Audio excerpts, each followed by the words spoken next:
Entonces, prosiguió el vampiro tras una breve pausa, acordamos hacer planes, de inmediato.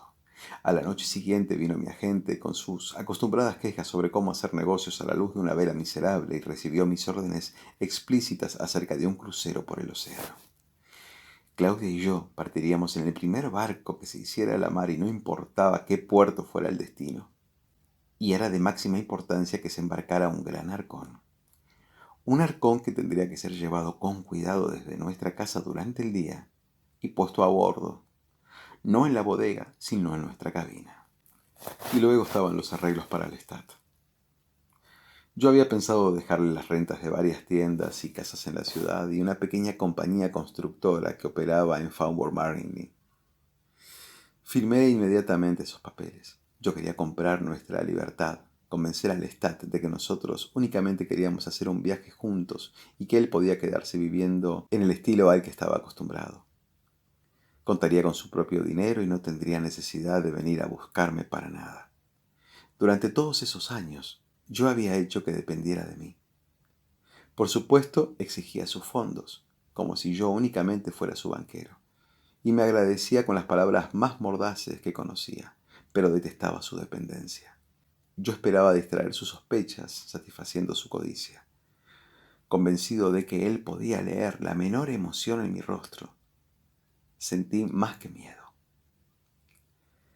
No creía que fuera posible escaparnos de él. ¿Comprende lo que eso significa? Actué como si lo creyese, pero no era así. Claudia, en el interín, cortejaba con el desastre. Su ecuanimidad me abrumaba mientras leía sus libros de vampiros y le hacía preguntas al Lestat. Permanecía indiferente ante los cáusticos arrebatos de éste. A veces le hacía la misma pregunta una y otra vez en formas diferentes y considerando cuidadosamente cualquier pequeña información que él pudiese dejar escapar, pese a sí mismo. ¿Qué vampiro te convirtió a ti?, le preguntaba sin sacar la vista de sus libros y dejando los párpados bajos para evitar sus miradas furibundas. ¿Por qué nunca hablas de él?, continuaba preguntando, como si sus furiosas objeciones no existieran.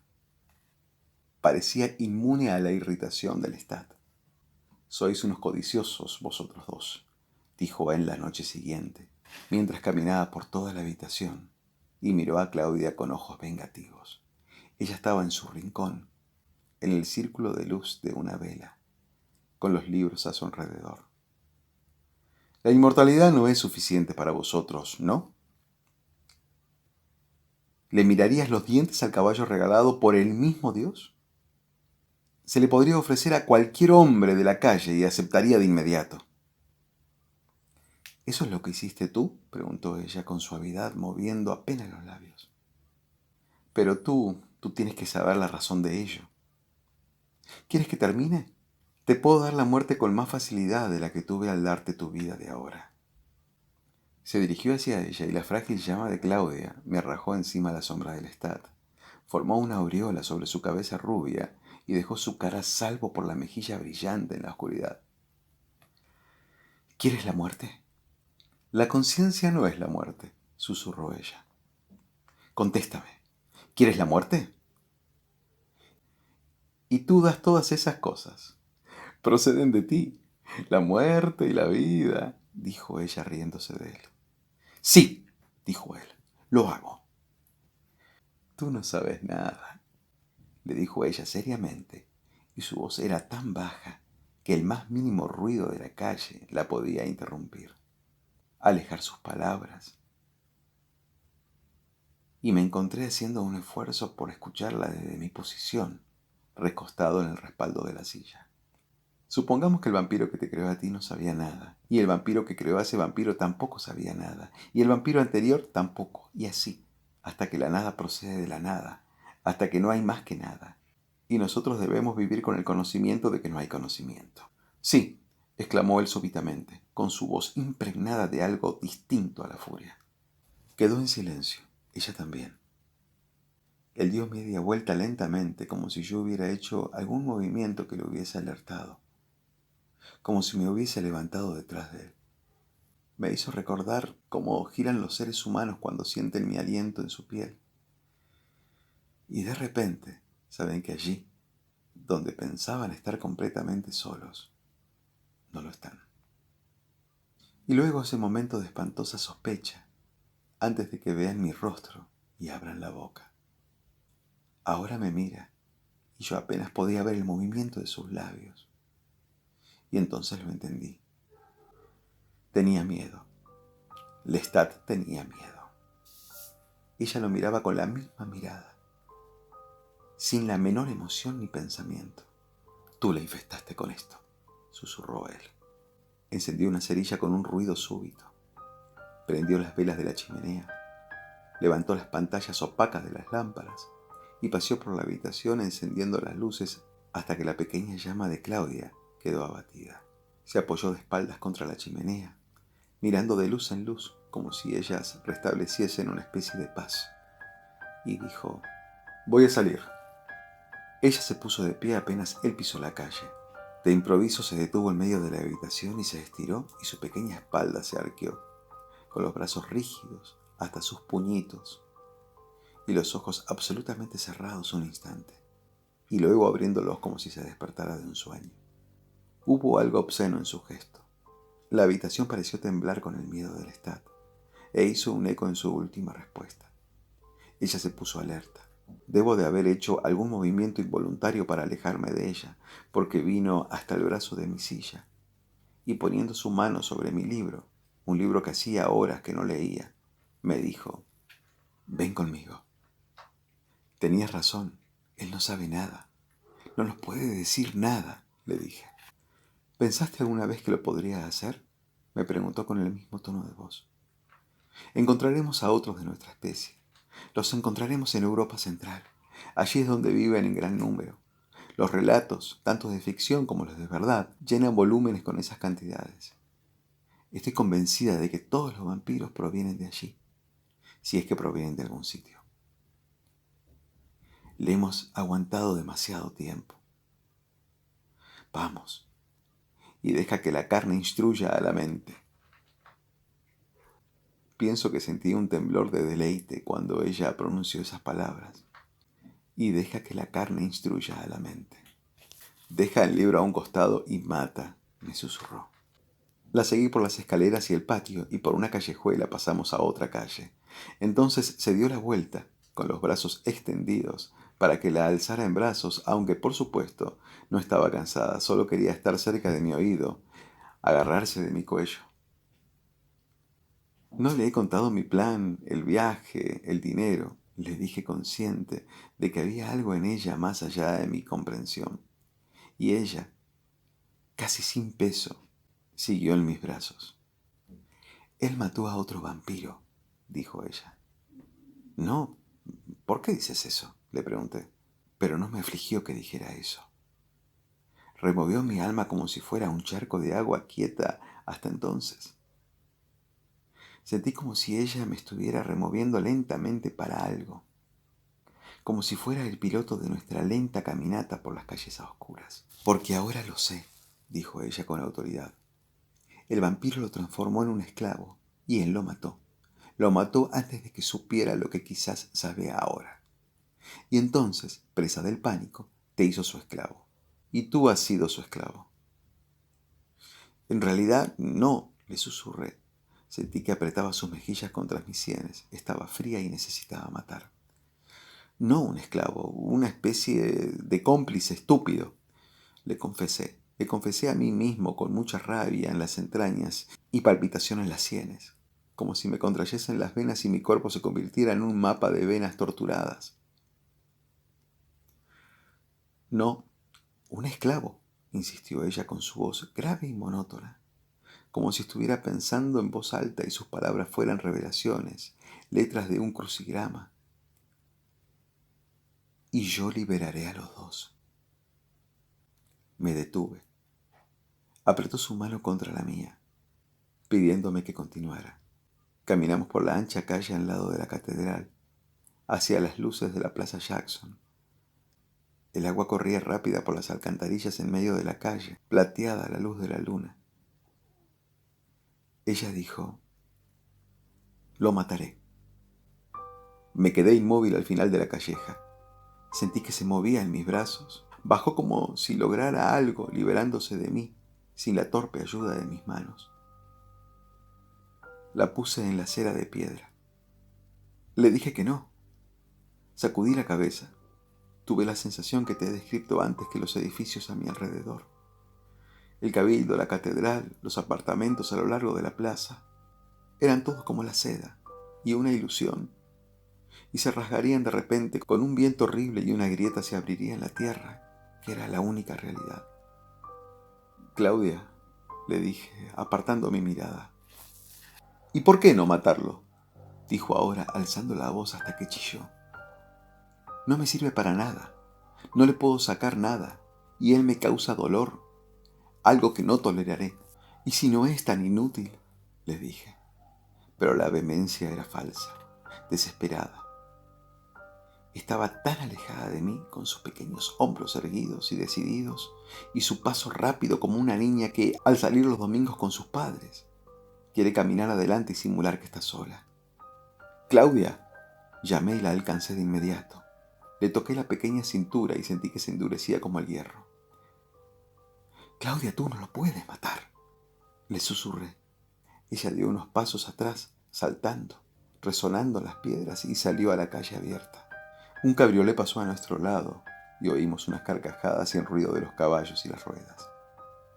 Luego la calle quedó en silencio. La seguí por ese espacio inmenso hasta las puertas de la Plaza Jackson, donde se aferró a las rejas. Me acerqué a ella. No me importa lo que sientas, lo que digas. No puedes hablar seriamente de matarlo, le dije. ¿Y por qué no? ¿Piensas que es tan fuerte?, me preguntó con los ojos fijos en la estatua, como dos inmensos pozos de luz. Es más fuerte de lo que te imaginas, más fuerte de lo que sueñas. ¿Cómo piensas matarlo? No puedes competir con su destreza, tú lo sabes. Le dije casi rogándole, pero pude darme cuenta de que estaba absolutamente imperturbable, como un niño que mira fascinado la vitrina de una tienda de juguetes. Movió de pronto la lengua entre los dientes y se tocó el labio inferior con una rápida lamida, que me provocó un pequeño sobresalto. Saboreé sangre. Sentí algo palpable e indefenso en mis manos. Quería matar. Podía oír y oler a los humanos en los senderos de la plaza, moviéndose en el mercado, caminando por el muelle. Estaba a punto de cogerla, hacerla que me mirase, sacudirla de ser necesario, obligarla a escucharme, cuando se volvió hacia mí con sus grandes ojos líquidos. Te quiero, Luis, me dijo. Entonces escúchame, Claudia, te lo ruego. Susurré aferrándome a ella, alerta de pronto por una cercana serie de susurros y la lenta y creciente articulación de las conversaciones humanas por encima de los sonidos entremezclados de la noche. Te destruirá si tratas de matarlo. No hay manera que puedas hacer eso con seguridad. No conoces la manera. Y poniéndote en su contra lo perderás todo, Claudia. No puedo soportar eso. Hubo una sonrisa casi imperceptible en sus labios. No, Luis, murmuró. Lo puedo matar. Y ahora te quiero contar algo más, un secreto entre tú y yo. Sacudí la cabeza, pero ella se apretó aún más contra mí y bajó los párpados, de modo que sus frondosas cejas casi me acariciaban las mejillas. El secreto es, Luis, que deseo matarlo. Lo disfrutaré. Me arrodillé a su lado, mudo, y sus ojos me estudiaban como lo habían hecho con tanta frecuencia en el pasado, y luego ella dijo: mato a seres humanos todas las noches. Los seduzco, los acerco a mi lado con un hambre insaciable, una constante búsqueda sin fin de algo. Algo que no sé lo que es. Se puso los dedos sobre los labios y los apretó, y su boca se abrió a medias y pude ver el brillo de sus dientes. No me importa nada dónde vienen ni a dónde van, si no los he encontrado en mi camino. Pero él no me gusta. Quiero que muera, y lo tendré muerto. Lo disfrutaré. Pero Claudia no es mortal. Es inmortal, ninguna enfermedad lo puede afligir, la edad no lo abruma. Amenazas una vida que puede llegar al fin del mundo. Ah, sí, eso es, precisamente, dijo ella con un miedo reverencial. Una vida que podría haber vivido durante siglos. ¡Qué sangre, qué poderío! ¿Piensas que tendré su poder y el mío cuando se lo arrebate? Entonces me enfurecí. Me puse de pie súbitamente y me separé de ella. Podía oír el susurro de los humanos a mi alrededor. Susurraban del padre y de la hija, de esa frecuente visión de devoción amorosa. Me di cuenta de que hablaban de nosotros. No es necesario, le dije a ella. Supera cualquier necesidad, todo sentido común, toda... ¿Qué? ¿Humanidad? Es un asesino, murmuró. Un depredador solitario, repitió el propio término del estar burlándose. No interfieras conmigo, ni quieras saber cuándo pienso hacerlo, ni te interpongas entre nosotros. Entonces levantó las manos para hacerme callar y tomó las mías con mucha fuerza, con sus pequeños dedos apretando, torturando mi piel. Si lo haces, ocasionarás mi destrucción con tu interferencia. No se me puede desalentar. Y se alejó en un remolino de lazos de sombrero y ecos de pasos. Me di vuelta, sin prestar atención a la dirección que tomaba, deseando que la ciudad me tragara, consciente ahora del hambre que crecía hasta abrumar mi razón. Casi detesté tener que ponerle punto final. Necesitaba dejar que la lujuria y la excitación destruyera toda mi conciencia, y pensé en matar una y otra vez, caminando lentamente por esa calle y la siguiente, moviéndome inexorablemente hacia la muerte, diciendo: es un hilo que me empuja por el laberinto. No tiro del hilo, el hilo tira de mí. Me quedé inmóvil en la Rue Conti, escuchando un rugido sordo, un sonido conocido. Eran los esgrimistas, arriba, en el salón, avanzando en el piso de madera, precipitándose adelante, atrás, y el entrechocar plateado de las espadas. Me apoyé en una pared desde donde los podía ver a través de las altas ventanas desnudas, los jóvenes batiéndose en la noche, el brazo de un bailarín, la gracia acercándose a la muerte, la gracia lanzándose al corazón, las imágenes del joven Frenier empuñando ahora hacia adelante la hoja de plata, o siento empujada por ella hasta el infierno. Alguien había llegado a la calle por los angostos escalones de madera, un chico tan joven que estaba colorado y encendido por el esgrima, y bajo su elegante abrigo gris y su camisa de seda flotaba el dulce aroma de la colonia y las sales. Pude sentir su calor cuando salió a la luz mortecina de la calle. Se reía consigo mismo, hablando casi imperceptiblemente, con su pelo castaño cayéndole sobre los hombros mientras caminaba sacudiendo la cabeza con los rizos que subían y bajaban. Y entonces se detuvo en seco, con sus ojos fijos en mí. Miró y sus párpados temblaron un poco y se rió nerviosamente. Perdóneme, dijo a continuación en francés. Me asustó. Y cuando se movió para hacer una reverencia ceremoniosa y quiso pasar a mi lado, se quedó inmóvil y la sorpresa le cruzó el rostro. Pude ver latir su corazón en la carne rosácea de sus mejillas, oler el súbito sudor de su cuerpo fuerte y joven. «Me viste a la luz del faro», le dije, «y mi cara te pareció la máscara de la muerte». Abrió los ojos y los cerró involuntariamente. Asintió con los ojos deslumbrados. «Vete», le dije, «rápido». El vampiro hizo otra pausa y luego se movió como si quisiera continuar, pero estiró sus largas piernas debajo de la mesa y echándose para atrás, se llevó las manos a la cabeza haciendo una gran presión en sus sienes. El entrevistador, que estaba acurrucado y con los brazos cruzados, se relajó, miró las cintas y luego al vampiro.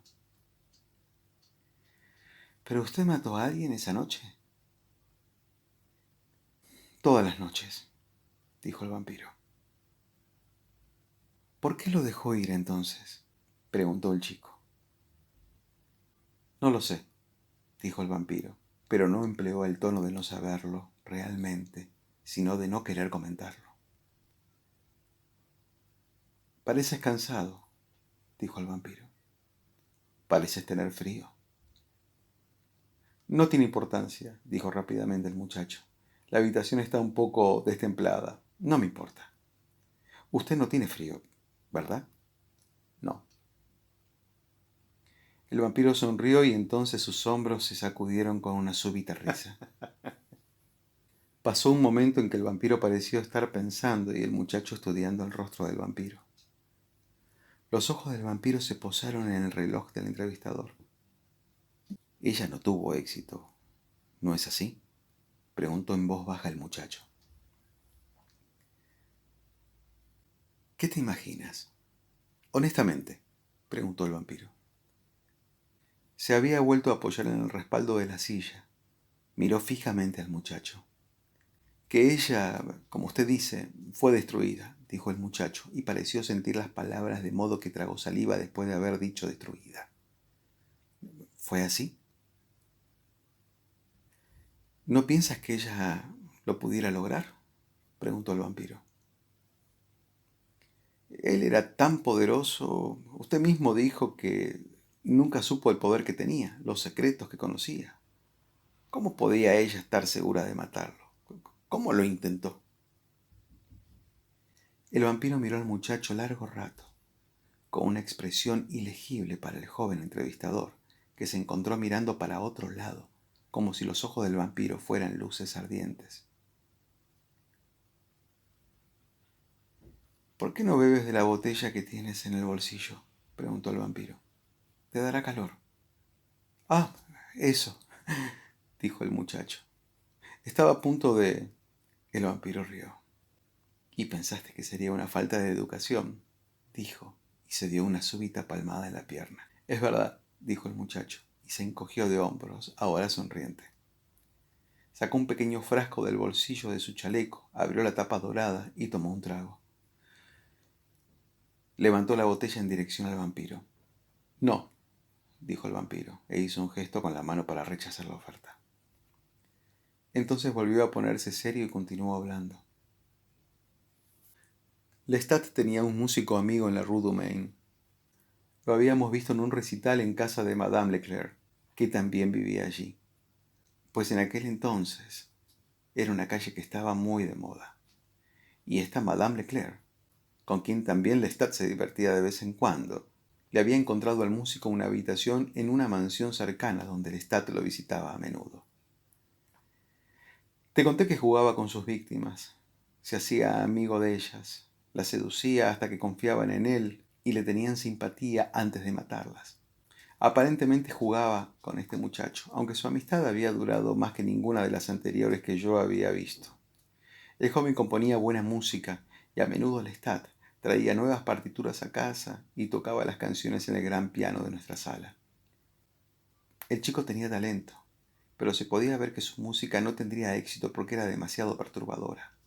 Lestat le daba dinero y se pasaba las tardes con él. Con frecuencia lo llevaba a restaurantes a los que el joven no podía haberse permitido el lujo de ir por su cuenta, y le compraba todas las partituras y los lápices para que escribiera su música.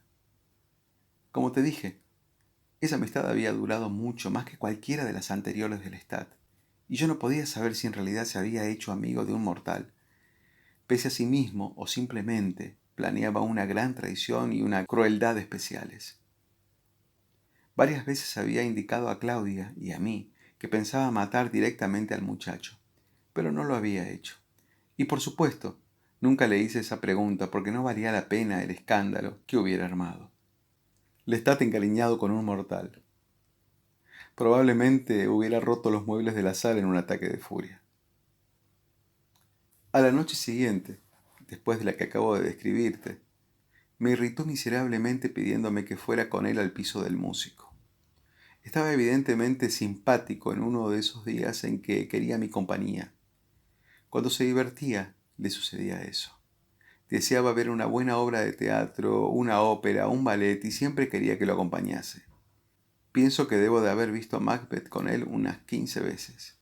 Íbamos a cada actuación, incluso la de aficionados, y Lestat luego caminaba a casa, repitiendo líneas conmigo e incluso gritando a los transeúntes con un dedo estirado, mañana y mañana y mañana, hasta que nos evitaban como si estuviésemos ebrios.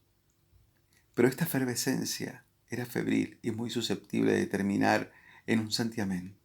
Nada más que una o dos palabras de simpatía de mi parte, alguna sugerencia de que había encontrado agradable su compañía, podían borrar esas situaciones durante meses, incluso años.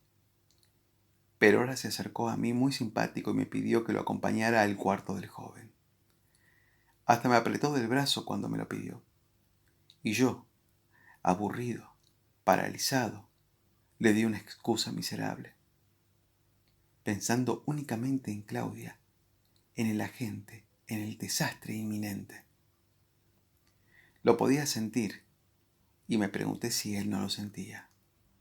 Y por último, recogió un libro del suelo y me lo arrojó gritando: «Lee entonces tus malditos poemas, púdrete». Y se alejó hecho una furia. Eso me preocupó. No te puedes imaginar lo que me preocupó. Quería que él siguiera frío, impasible, distante. Resolví rogarle a Claudia que se olvidara del asunto. Me sentí impotente y terriblemente cansado. Pero la puerta de Claudia estuvo cerrada hasta que salió, y yo solo la había visto un segundo mientras Lestat hablaba. Una visión de lazos y hermosura mientras se ponía el abrigo. Nuevamente las mangas anchas y un lacio violeta en el pecho, sus medias blancas de hilo bajo el dobladillo de su pequeño vestido y sus zapatitos de un blanco inmaculado. Me lanzó una mirada distante al salir. Cuando regresé más tarde, saciado, y por un rato demasiado perezoso como para que me molestaran mis pensamientos, empecé a sentir gradualmente que esa sería la noche.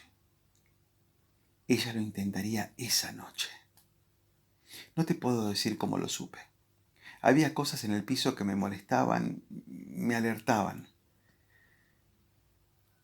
Claudia se encerró en la sala trasera y me pareció escuchar otra voz, un susurro. Claudia jamás traía a nadie al piso. Nadie, salvo Lestat, lo hacía. Él sí traía a sus mujeres, pero supe que allí había alguien. Sin embargo, no me llegó ningún olor, ningún sonido preciso. Luego hubo aromas de comida y bebida, y los crisantemos estaban en la jarra de plata, flores que para Claudia significaban la muerte. Luego vino Lestat, cantando algo entre dientes. Su bastón hizo un ruido continuo en la barandilla de la escalera de caracol. Vino por el largo pasillo con su rostro encendido por la matanza y los labios rojos, y puso su música en el piano. ¿Lo maté o no lo maté?, me hizo la pregunta señalándome con un dedo. ¿Qué opinas? No lo hiciste, dije torpemente, porque me invitaste a ir contigo y jamás compartes conmigo tus muertes. Ah, pero lo maté, porque me enfureciste rechazando mi invitación, dijo y levantó de un golpe la tapa del teclado. Pude ver que continuaría con esa vena hasta la madrugada. Estaba excitado. Lo miré tocando la música, pensando, ¿puede morir? ¿Puede realmente morir? Y ella piensa hacerlo. En un momento quise ir a verla y decirle que abandonara todo, incluso el proyectado viaje, y que viviéramos como hasta entonces. Pero tuve la sensación de que ya no habría marcha atrás. Desde el día en que ella había empezado a hacerle preguntas, esto, fuera lo que fuera, era inevitable. Y sentí un peso encima mío, clavándome en la silla. Hizo 2 acordes con las manos. Tenía un gran alcance. Y en una vida mortal hubiera sido un buen pianista.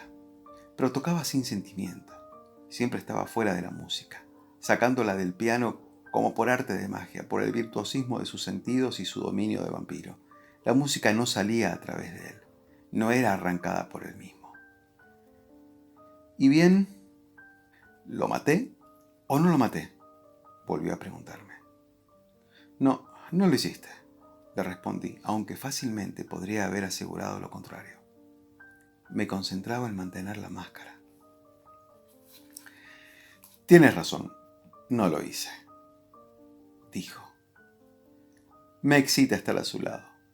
Pensarlo una y otra vez. Lo puedo matar y lo haré, pero no ahora. Y luego lo dejaré y encontraré a alguien que se le parezca lo más posible. Si tuviera hermanos, los mataría uno a uno, aseguró con una especie de rugido burlón. A Claudia le gustan las familias. Hablando de familias, supongo que lo has oído. Se supone que la casa Frenier está encantada.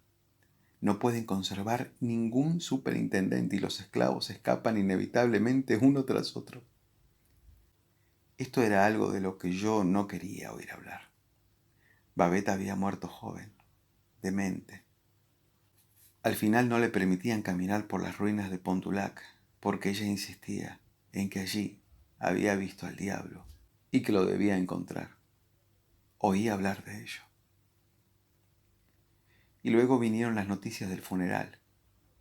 Yo había pensado de tanto en tanto ir a verla, tratar de encontrar algún medio de rectificar lo que había hecho. En otras ocasiones pensé que el tiempo todo lo curaría. En mi nueva vida de matanzas nocturnas, me había alejado de la intimidad sentida con ella, o con mi hermana, o con cualquier mortal, y observaba la tragedia finalmente como desde un palco de teatro, emocionado de tanto en tanto, pero nunca lo suficiente como para bajarme por las barandillas y sumarme a los actores en el escenario. No hables de ella, le dije. Muy bien, hablaba de la plantación, no de ella. Ella, tu dama amorosa, tu fantasía, me sonrió. ¿Sabes? Al final todo salió como yo quería, ¿no es así? Pero te cuento de mi joven amigo y cómo... Ojalá tocara su música, dije en voz baja, sin agresividad, pero lo más persuasivo posible. A veces esto funcionaba con Lestat. Si yo le decía algo específicamente correcto, se ponía a hacerlo. Y entonces lo hizo con una leve mueca, como diciendo tú, tonto. Empezó a tocar la música. Oí las puertas de la sala trasera y los pasos de Claudia por el corredor. No vengas, Claudia, pensé yo, sintiéndola. Aléjate antes de que todos quedemos destrozados. Pero ella vino y se detuvo ante el espejo del pasillo. Pude oírla abrir la pequeña mesa tocador y luego el susurro de su peine. Tenía un perfume floral. Me di la vuelta lentamente para verla cuando apareciese en la puerta, aún de blanco, y se encaminaba por la alfombra hacia el piano en silencio. Se quedó al lado del teclado, con sus manos sobre la madera, su mentón sobre las manos y los ojos fijos en Lestat.